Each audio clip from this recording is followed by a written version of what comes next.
Southern Light Show is projected at the Palace premises. The Kannada version of the show is projected on Mondays, Tuesdays and Wednesdays from 7 p.m. to 8 p.m. and on Saturdays from 8:15 p.m. to 9:15 p.m.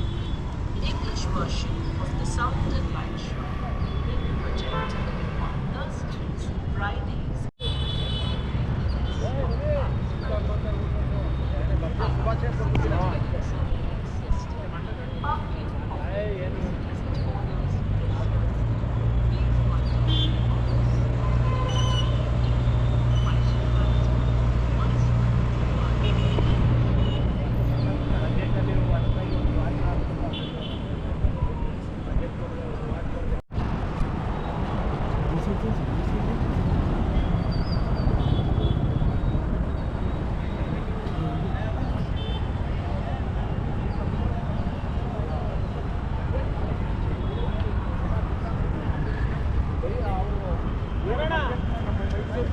ಕೊಡಬೇಕು ಅಂತ ಹೇಳ್ತಾ ನಾನು ಇವರು ಸಿದ್ದರಾಮಯ್ಯನವ್ರಿಗೆ ಒತ್ತಾಯ ಮಾಡ್ತೀನಿ.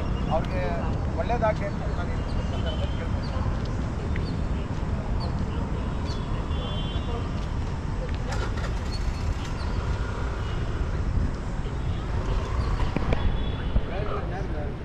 Mysore Palace Mall and Kerala tickets for the Southern Light Show are available as senior citizens at the Parag ticket counter after 6:30 p.m. Visitors are requested to maintain the cleanliness of the palace premises. Parag CCTV surveillance system, parking for vehicles at owners' premises. Please contact the office of the Deputy Director, Mysore Palace Board, Mysore for further information.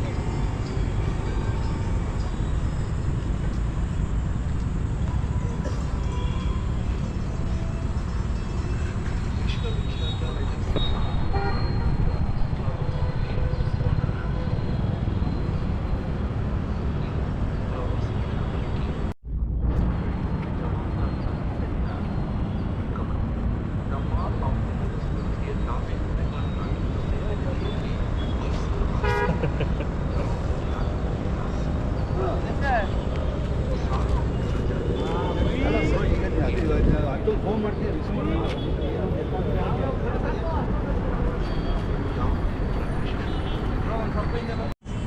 Southern Light Show is projected at the Palace premises.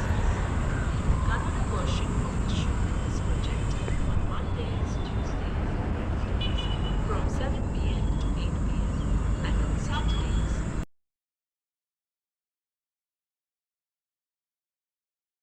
ಏನು ನಮ್ಮ ನೆಚ್ಚಿನ ನಾಯಕರಾದಂಥ ಸಿದ್ದರಾಮಯ್ಯ ಸಾಹೇಬರು ನಾಳೆ 17ನೇ ಬಜೆಟ್ನ ದಾಖಲೆ ಬಜೆಟ್ನ ಮಂಡಿಸ್ತಾ ಇರೋದ ಸಂದರ್ಭದಲ್ಲಿ ಮೈಸೂರಿನ ಯತೀಂದ್ರ ಬ್ರಿಗೇಡ್ ವತಿಯಿಂದ ಮತ್ತು ಭುವನ್ ರಾಜ್ ಫೌಂಡೇಶನ್ ವತಿಯಿಂದ ಸಿದ್ದರಾಮಯ್ಯನವರ ಭಾವಚಿತ್ರವನ್ನು ಬಿಡಿಸುವುದರ ಮುಖಾಂತರ ಮೈಸೂರಿನ ಜನತೆಗೆ ಏನು ಬಜೆಟಲ್ಲಿ ನಾವು ನಿರೀಕ್ಷೆ ಇಟ್ಕೊಂಡಿದ್ದೀವಿ ಅದನ್ನು ನೆರವೇರಿಸ್ತಾರೆ ಅಂತ ಹೇಳ್ತಾ ನಾವು ಸಿದ್ದರಾಮಯ್ಯನವರಲ್ಲಿ ದಾಖಲೆ ಬಜೆಟ್ ಮಂಡಿಸ್ತಾ ಇರೋ ಸಂದರ್ಭದಲ್ಲಿ ಅವರಿಗೆ ತಾಯಿ ಚಾಮುಂಡೇಶ್ವರಿ ಅವರಿಗೆ ಆಯುಸ್ಸು ಆರೋಗ್ಯ ಕೊಡಲಿ, ಬಜೆಟ್ ಮಂಡನೆಯಲ್ಲಿ ಒಳ್ಳೆಯದಾಗಲಿ ಅಂತ ಅವ್ರನ್ನ ಕೇಳ್ಕೊತೀನಿ ಸರ್. ಈಗ ಕರ್ನಾಟಕದ CM ಇತಿಹಾಸದಲ್ಲಿ ಯಾರೂ ಕೂಡ ಅಷ್ಟೊಂದು ಬಜೆಟ್ಗಳನ್ನ ಮಂಡನೆ ಮಾಡಿಲ್ಲ. ವಿಶೇಷವಾಗಿ ಮೈಸೂರಿನವರು ಸಿದ್ದರಾಮಯ್ಯನವರು 17 ದಾಖಲೆ ಬಜೆಟ್ ಮಂಡನೆ ಮಾಡ್ತಿದ್ದಾರೆ. ಏನು ನಿರೀಕ್ಷೆ ಮೈಸೂರಿಗೆ ಏನು ರೈತರಿಗಾಗಿರ್ಬೋದು, ನಿರುದ್ಯೋಗಿಗಳ ಸಮಸ್ಯೆ ಆಗಿರ್ಬೋದು, ಮತ್ತು ಶಿಕ್ಷಣದ ಬಗ್ಗೆ ಆಗಿರ್ಬೋದು, ಪ್ರತಿಯೊಂದು ಆರೋಗ್ಯದ ಬಗ್ಗೆ ಎಲ್ಲ ಕಾಳಜಿ ವಹಿಸಿ ಈ ಬಜೆಟಲ್ಲಿ ಅವರು ದಾಖಲೆ ಬಜೆಟ್ ಮಾಡ್ತಾ ಇರೋದ್ರಿಂದ ಮೈಸೂರಿಗೆ ಏನು ನಿರೀಕ್ಷೆ ಇಟ್ಕೊಂಡಿದ್ದೀವಿ ಅದನ್ನು ಪೂರೈಸ್ತಾರೆ ಅಂತ ನಾನು ಭಾವಿಸ್ಕೊಂಡಿದ್ದೀನಿ. ಅದರಿಂದ ಅವ್ರಿಗೆ ಒಳ್ಳೆಯದಾಗಲಿ. ದಾಖಲೆ ಬಜೆಟ್ ಇನ್ನೂ 2028 ತನಕನೂ ಸಿದ್ದರಾಮಯ್ಯನವರೇ ಬಜೆಟ್ ಮಂಡಿಸಲಿ ಅಂತ ನಾನು ಚಾಮುಂಡೇಶ್ವರಿಯಲ್ಲಿ ಕೇಳ್ಕೊತೀನಿ.